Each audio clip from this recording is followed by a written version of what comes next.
ほやっほ、イヤホン買ってるかい？ふぐみかんのレビューの時間だよ。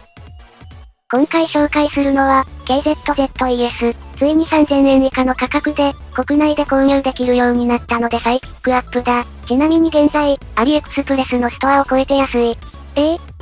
何はともあれ詳しく見ていこう。ZES は、KZ が販売している、12mm ダイナミックドライバーを採用している機種、2機種のうちの1台だ。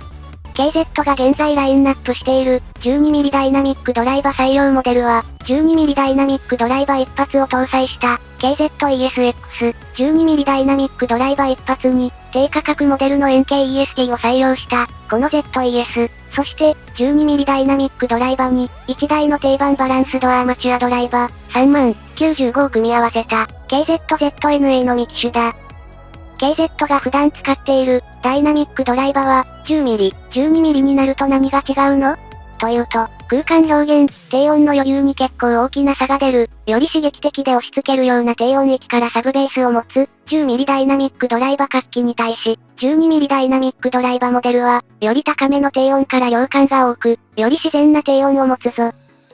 ちょうど、シングルダイナミックドライバモデル、EST と BA のハイブリッドモデルがそれぞれ1台用意されてる形だ。そのうち、EST 搭載の ZES は、一番凝った仕様を与えられていて、薄い金属製のフェイスプレートと、塗装した金属風の樹脂プレートを、全体に被せた、かなり凝った仕様になっている。とはいえ、基本的には心臓部は樹脂のみの外装と考えていいだろう。そのデザインで気になってる人も多いと思うんだけど、ZES はこの製法のせいで価格が落ちず、意外に話題に上がらないモデルになっていた。NKEST 採用モデルではあるが、より安価な ZEX とかが同じ価格帯にいるからな。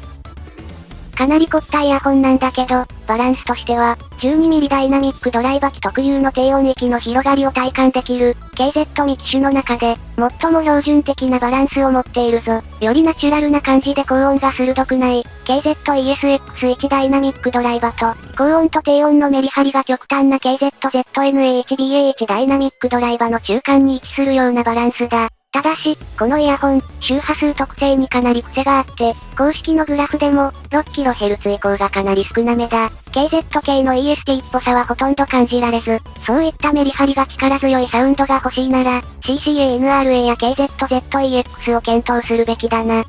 それらより自然な感じなんだけど、ESX と ZNA の方が、全体の音色の雰囲気が自然だったり強調されてたりでわかりやすいので、そのままの状態で使いこなすのはなかなか難しい。加えて、高音域側が弱めのバランスに加え、付属のケーブルも、中音域あたりを盛り上げる印象があり、より期待される高音域の強さが出てこない印象を受けるな。エイジングが終わっても、1ダイナミックドライバの ESX よりそれほど力強くならない、というところで察せられるだろうか。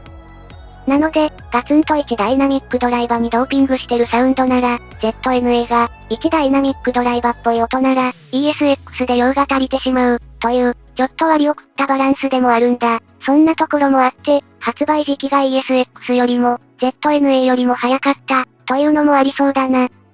というわけで、ZES、EST どこにいるの？と思うくらいにおとなしい。装着感は従来 KZ のものと同様で、全く問題ないんだけど、12mm ダイナミックドライバの中で、もう一歩を見出すのが難しい感じがするのも本気だ。とはいえ、今は3000円くらいで購入できる状況になったので、このタイミングで掴んで、ゆっくり他のモデルとの違いを見出すのもいいかもしれない。残念ながら、ここに挙げた3つのモデルは、国内に積極的に入ってないみたいだし、それまでに ZES を遊び尽くしておく、というのも良さそうだな。と、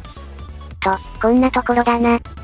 もう少し NKEST の特徴を前面に押し出せば、あるいは違いは生まれたのかもしれないけど、かなり抑制してるみたいなんだよな。ZEX などの方が高音が引き立っているので、自然さ重視にしたのかもしれない。